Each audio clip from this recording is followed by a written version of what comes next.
there is where you go to the hospital and someone will be like, let us not give this one medicine because she's like this. Okay, interfering with my rights.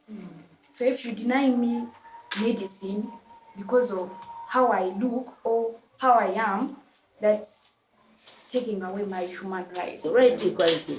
Because I think as people, as human beings, accessing services is number one. Without judging me, without excluding me, without refusing me, because denying me means I could die. And if I die, you are taking away again my right to life. So I think that's meaningful. Who am I? Yes. I'm Amito. Okay. By my dad. That makes me who I am because I have a different name from others. Another thing, who am I? Describing myself. When you look at me and you look at her, we are two different people. Yes. What makes me me? I'm a highly intelligent person, to beyond reasonable doubt. And in the capacity of making my IQ work to the state of my mental capacity, the right to liberty. Yes. Why this? It's because it covers a lot. It covers right to live the precious life you want, right to do what you're supposed to do, right to go do what you want to go do. Do you have a meaning? I tell you. Check it out. You knew what happened in Kampala some few years back when they were stopping ladies to do what they wanted. If someone is choosing to move naked, that is his or her right. Let them be.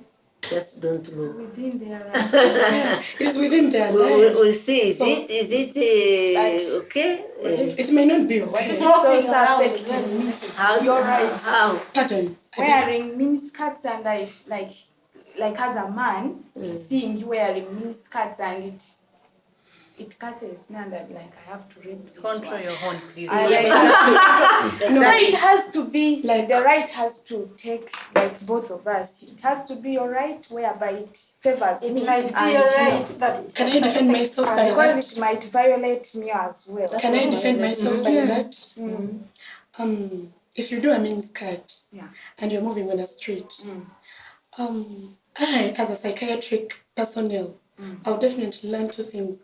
If your body that is supposed to be inside is outside, we have body parts that must be inside. Says and then who? Says me. Let me tell you one thing that governs us. Who has ever gone to Butabika Regional Referral Hospital? If you see a mental patient naked, try all your best to protect, to cover. Because it's mental. Thank you.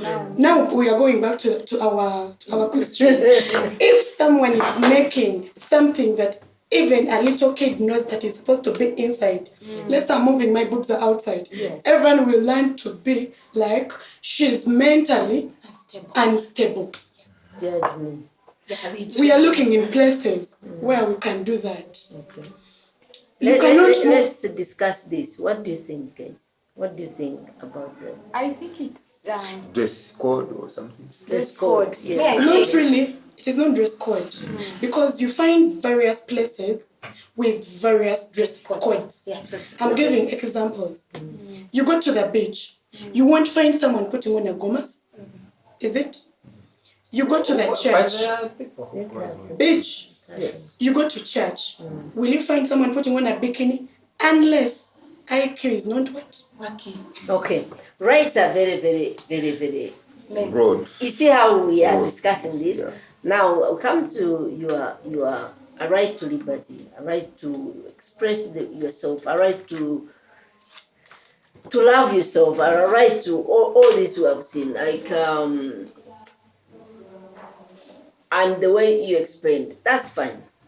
When it comes to a choice to do something, now that's where now we go to culture, That's where the debate starts. That's where the debate starts. The road meets the road. It's like, okay, because now it comes to a right to, it's called what? Cultural beliefs and norms. Yes. Now there we go. We now look at, bring it back to our level. In say on the street of Kampala, what are the general expectations that people will be dressed? Will not show their nudity, will not show their breasts, will not show their buttocks.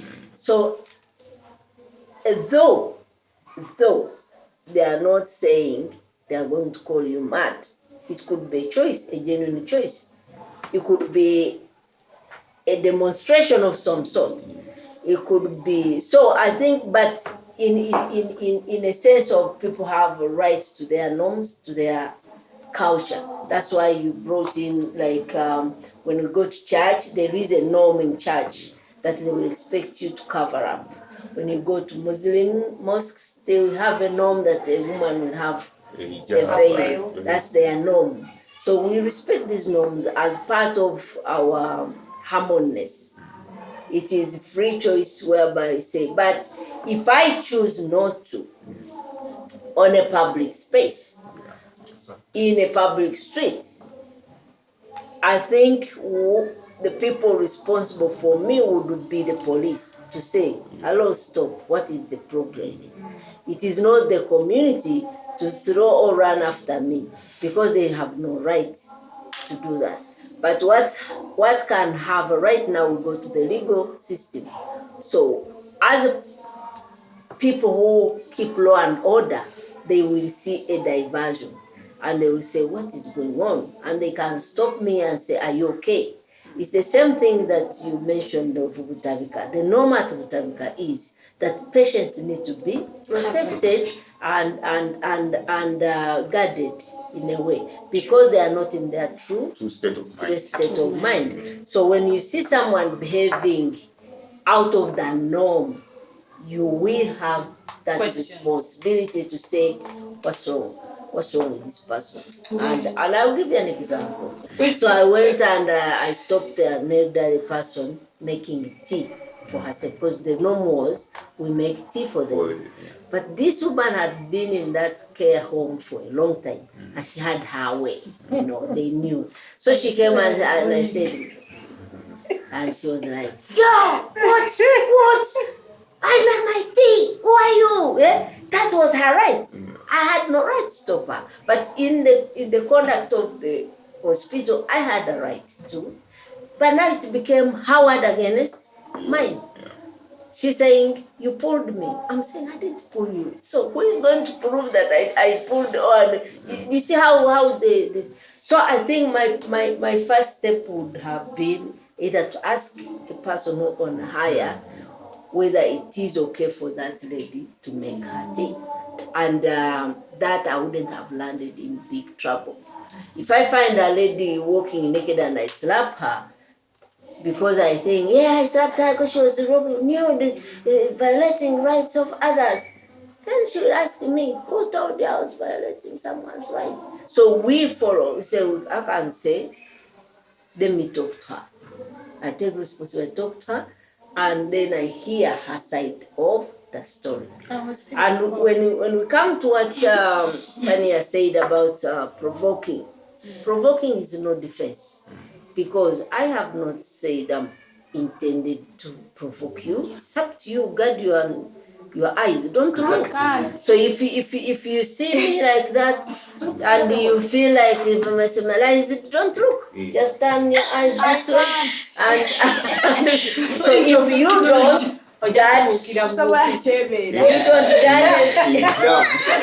The Quran allows a man to look at a lady once. The second time, that is yours.